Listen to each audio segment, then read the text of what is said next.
We saw that time. Maybe many of you didn't, but we saw it in the early 90s. When there would be a dars in Birmingham, and there'd be 4 people sitting in the dars. So the scholars, they remain firm upon the sunnah and upon the manhaj of the salaf, regardless of the opposition. And especially when the people of the truth are few. Because when the people of truth are few, then you will see the true believers and the true betrayers. You know, like now there are many Salafis, sitting in this masjid, thousands, maybe a few thousand. And yesterday, there were maybe 9,000 listening online. So it feels good, because there are a lot of people. So you feel a part of something. But the real test is when they are few. When you are truly ghareeb, you are from the ghuraba. There's just a handful of you. And everyone is against you. And that happens in certain lands and certain cities and places. So what do you do in that situation? So remaining firm, regardless of the opposition, and especially when Ahlul Haqq are few, because that is when you'll see the true believer from the true betrayer. It is not the numbers that we chase. It is the haqq that we are seeking. It is the truth that we want. It is not about numbers. Of course, we love that the people are guided. We love that there are a few thousand sitting at this conference. We love that there are, however 9,000 yesterday, I don't know how many today, are listening online, meaning throughout the day. And we love the fact that the same thing is happening in Philadelphia. With our brothers in Masjid al-Sunnah and Nabawiyah in Germantown. We love that because this is, it lifts our hearts. But what do you do at a time when you are just a handful? Because we saw that time. Maybe many of you didn't, but we saw it in the early 90s. When there would be a dars in Birmingham, and there'd be 4 people sitting in the dars. The speaker and 3 others. And these were advertised durus. These weren't private in a house. Abu Talha rahimahullah, myself or Abu Hakim, sit in a dars, 3 people in a dars.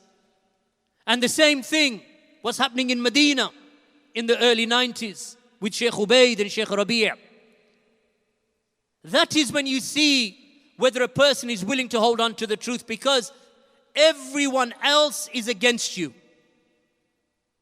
You are the one speaking with the speech of Ahmad ibn Hanbal and Ibn Taymiyyah and Muhammad bin Abdul-Wahhab and Muqbil and Al-Albani and Bin Baz and Ibn Uthaymeen. You are the one who is refuting falsehood, and you are surrounded by this Jam'iyyah, Ihya al-Turath al-Islami, because they're funding all of the da'wah that claims to be Salafi at that time. Or Jam'iyyat Ahl al-Hadith. These GLM people, they've abandoned the term Ahl al-Hadith for their masjid, alhamdulillah. They're just called initials now, GLM, CC. Sounds like a doctor's surgery. They were the ones. They had the masjid. We had one masjid, I think, not even one actually, not in the early 90s, to my recollection, not a single masjid. They had the masajid, 34 branches across the UK. All of them controlled from a central administrative location in Birmingham. This was the headquarters of this Jam'iyyah, Jam'iyyat Ahl al-Hadith. Suhaib Hassan was their general secretary at the time, and then they fought and there was infighting. Not because they differed in manhaj. The ikhtilaf was idari. The differing between them was administrative. Who's in charge, who's not in charge? How much power do you have? How much power do I give to somebody? That was their differing, so they split. And over a period of time, all of the branches separated from each other. Each one of them now is separate from the other. In that period of time, Allah subhanahu wa ta'ala blessed our da'wah. We clung to the ulama. And as the years went by one, the various areas across the UK, and especially in Birmingham at that time, the da'wah, it grew by the permission of Allah subhanahu wa ta'ala and His aid. And now you have How many? 18, 19 Marakis across the UK, all of them cooperating with each other upon Salafiyah. All of them with the scholars.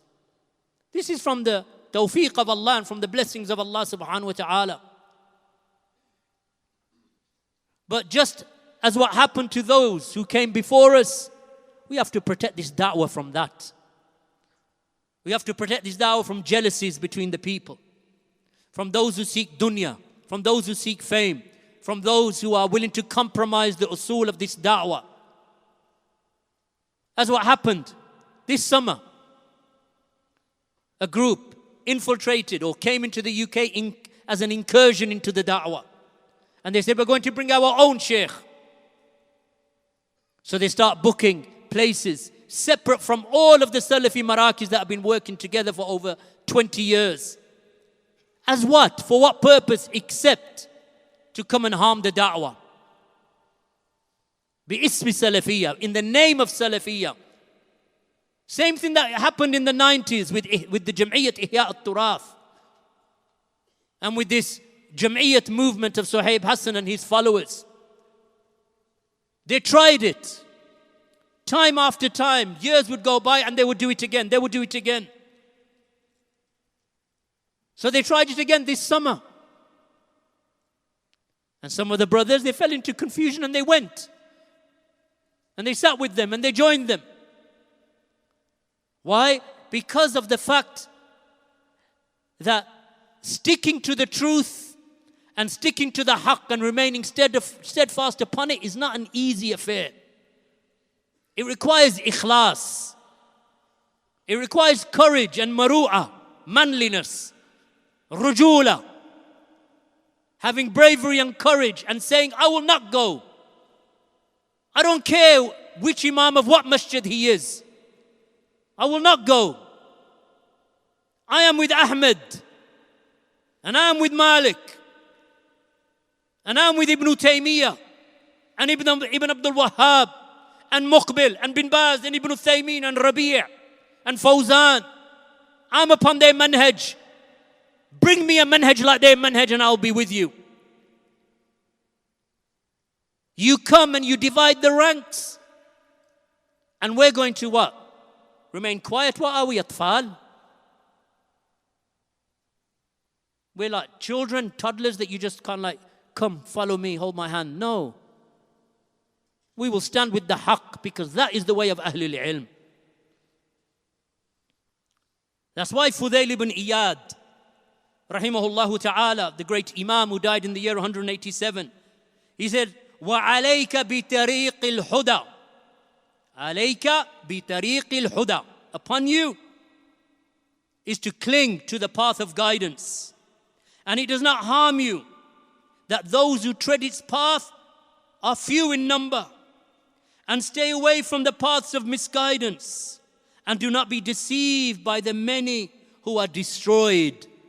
Do not be deceived بِكَثْرَةِ الْحَالِكِينَ, by the great numbers that are destroyed.